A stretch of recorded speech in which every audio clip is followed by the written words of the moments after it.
ചൂടുള്ള കാലാവസ്ഥയിൽ ഒരു തണുപ്പ് നമുക്ക് അനുഭവപ്പെടുന്നത് പോലെ, ഒരാളുടെ വേദന അറിയുന്ന, ഒരാളുടെ കണ്ണിനീരൊപ്പുന്ന, ഒരാളുടെ സങ്കടങ്ങൾ കാണുന്ന ഒരു അനുഭവത്തിലേക്ക്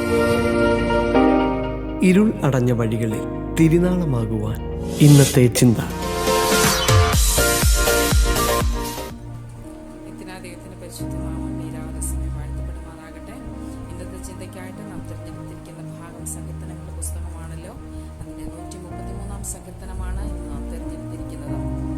3 വാക്യങ്ങളേ ഉള്ളൂവെങ്കിലും വളരെ അർത്ഥസമ്പുഷ്ടമായ ഒരു സങ്കീർത്തന ഭാഗമാണ് 133 സങ്കീർത്തനം. ദാവീദിന്റെ ഒരു സങ്കീർത്തനമാണെന്ന് നമുക്കിത് കാണുവാനായിട്ട് കഴിയുന്നുണ്ട്. അതിന്റെ 1-ാം വാക്യത്തിൽ ഇങ്ങനെയാണ് വായിക്കുന്നത്: ഇതാ സഹോദരന്മാർ ഒത്തൊരുമിച്ച് വസിക്കുന്നത് എത്ര ശുഭവും എത്ര മനോഹരവുമാകുന്നു. ഇന്നത്തെ ഒരു സാഹചര്യത്തിൽ നമുക്ക് ഈ വാക്യത്തിന് ഒരു അർത്ഥവും ഇല്ല എന്ന് നമുക്ക് പലപ്പോഴും തോന്നിപ്പോകാറുണ്ട്. കാരണം വാർത്താമാധ്യമങ്ങളിലൂടെ നാം അനേക സംഭവങ്ങൾ ഇന്ന് കണ്ടുകൊണ്ടിരിക്കുന്നു. ഇതാ സഹോദരന്മാർ ഒത്തൊരുമിച്ച് വസിക്കുന്നത് എത്ര ശുഭവും എത്ര മനോഹരവും എന്ന ബൈബിൾ വാക്യം നാം വായിക്കുമ്പോൾ തന്നെ ഇന്നത്തെ സാഹചര്യത്തിൽ യാതൊരു സ്നേഹവും ഇല്ലാത്ത, യാതൊരു ഐക്യവും ഇല്ലാത്തൊരു കുടുംബ ബന്ധമാണ് നമുക്ക് കാണുവാനായിട്ട് സാധിക്കുന്നത്. സോഷ്യൽ മീഡിയയിൽ കൂടെ ഉള്ള വാർത്താ മാധ്യമങ്ങളിൽ കൂടെ ഒക്കെ നാം കാണുന്ന വാർത്തകൾ അപ്രകാരമുള്ളതാണ്. പ്രിയപ്പെട്ടവരെ, ഞാൻ നിങ്ങളോട് ഓർപ്പിക്കട്ടെ, ബൈബിൾ വാക്യം പറയുന്നു, ഇതാ സഹോദരന്മാർ ഒത്തൊരുമിച്ച് വസിക്കുന്നത് എത്ര ശുഭവും എത്ര മനോഹരവുമാകുന്നു.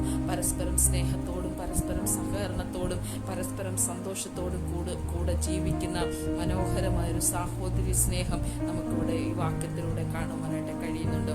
അതിന്റെ 2-ാമത്തെ വാക്യം ഇങ്ങനെയാണ് കാണുന്നത്: അത് വസ്ത്രത്തിന്റെ വിളിമ്പിലേക്ക് നീണ്ടു കിടക്കുന്ന താടിയിലേക്ക്, അഹരോന്റെ താടിയിലേക്ക് തന്നെ ഒഴുകുന്നതായി. അവന്റെ തലയിലെ വിശേഷ തൈലം പോലെയും സിയോൻ പർവ്വതത്തിൽ പെയ്യുന്ന ഹെർമോന്യ മഞ്ഞ് പോലെയും ആകുന്നു.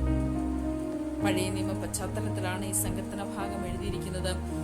ലേവി ഗോത്രത്തിൽ പുരോഹിതനായ അഹരോന്റെ വസ്ത്രത്തെ പറ്റിയാണ് നമുക്കിവിടെ കാണുവാനായിട്ട് കഴിയുന്നുണ്ട്. അത് വസ്ത്രത്തിന്റെ വിളിമ്പിലേക്ക് നീണ്ടു കിടക്കുന്ന താടിയിലേക്ക്, അഹരോന്റെ താടിയിലേക്ക് തന്നെ ഒഴുകുന്നതായി.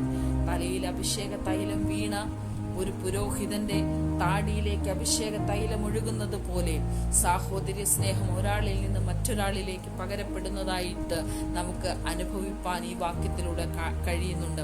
സാഹോദര്യ സ്നേഹം ഒരാളിൽ നിന്ന് മറ്റൊരാളിലേക്ക് പകരപ്പെടണമെങ്കിൽ തലയിൽ അഭിഷേകം വീണ, അല്ലെങ്കിൽ തലയിൽ യഥാർത്ഥമായ അഭിഷേകം പതിച്ച ഒരു വ്യക്തിക്ക് മാത്രമേ, അല്ലെങ്കിൽ മറ്റൊരർത്ഥത്തിൽ പറഞ്ഞാൽ ദൈവത്തെ, യഥാർത്ഥ സത്യദൈവത്തെ തിരിച്ചറിഞ്ഞൊരു വ്യക്തിക്ക് മാത്രമേ സഹോദര സ്നേഹം പ്രകടമാക്കുവാൻ കഴിയുള്ളൂ. ഇവിടെ എന്താ പറയുന്നത്? താടിയിലേക്ക് ഒഴുകുന്നതായി, വസ്ത്രത്തിന്റെ വിളിമ്പിലേക്ക് വീണ്ടു കിടക്കുന്ന തലയിലെ വിശേഷ തൈലം പോലെ, സിയോൻ പർവ്വതത്തിൽ പെയ്യുന്ന ഹെർമോന്യ മഞ്ഞ് പോലെ, ചൂടുള്ള കാലാവസ്ഥയിൽ ഒരു തണുപ്പ് നമുക്ക് അനുഭവപ്പെടുന്നത് പോലെ സാഹോദര്യ സ്നേഹം മറ്റുള്ളവരിലേക്ക് പകരപ്പെടുവാൻ, ഒരാളുടെ വേദന അറിയുന്ന, ഒരാളുടെ കണ്ണിനീരൊപ്പുന്ന, ഒരാളുടെ സങ്കടങ്ങൾ കാണുന്ന ഒരു അനുഭവത്തിലേക്ക് സാഹോദര്യ സ്നേഹം പകരപ്പെടുവാൻ ഇടയായി തീരണം. അവിടെ എന്താ പറയുന്നത്? അവസാനം പറയുന്നു, അവിടെയല്ലോ യഹോവ അനുഗ്രഹവും ശാശ്വതമായുള്ള ജീവനും കൽപ്പിച്ചിരിക്കുന്നത്. ഇങ്ങനെയുള്ള ഒരു അനുഭവത്തിൽ മാത്രമേ അനുഗ്രഹം പകരപ്പെടുകയുള്ളൂ.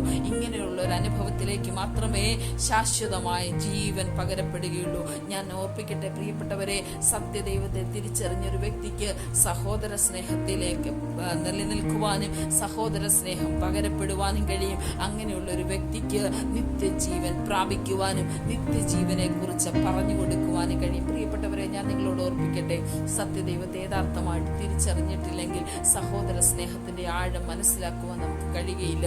ഇന്നത്തെ കാലത്ത് ജാതിയോട് എതിർക്കുന്നു, വംശത്തോട് എതിർക്കുന്നു. മറ്റുള്ളവർ ശത്രുക്കളായി മാറുന്ന ഒരു സാഹചര്യമാണ് നാം കാണുന്നത്. പ്രിയപ്പെട്ടവരെ, ഞാൻ നിങ്ങളോട് ഓർപ്പിക്കട്ടെ, സത്യദൈവത്തെ തിരിച്ചറിഞ്ഞൊരു വ്യക്തിക്ക് സഹോദര സ്നേഹത്തെ പകരുവാൻ, സഹോദര സ്നേഹത്തെ പ്രകടമാക്കുവാൻ കഴിയും. അതിനായിട്ട് ദൈവം നമ്മെ ഒരുക്കട്ടെ. അത് അവിടെയാണ് യഹോവ അനുഗ്രഹവും ശാശ്വതമായുള്ള ജീവനും കൽപ്പിച്ചിരിക്കുന്നത്. ആ ഒരു നല്ല ഒരു അനുഭവത്തിലേക്ക്, ഹെർമോന്യ മഞ്ഞ് പോലെ പെയ്യുന്ന തലയിലേക്ക് ഇറങ്ങുന്ന ഒരു തണുപ്പ് പോലെ നല്ലൊരു അനുഭവത്തിലേക്ക് കർത്താവ് നമ്മെ കൊണ്ടെത്തിക്കട്ടെ എന്ന് ആത്മാർത്ഥമായിട്ട് പ്രാർത്ഥിക്കുന്നു. അതിനായിട്ട് ദൈവം നമ്മെ സഹായിക്കട്ടെ. ആമേൻ. ഈ വചനങ്ങളാൽ കർത്താവ് നമ്മെ അനുഗ്രഹിക്കുമാറാകട്ടെ. ആമേൻ.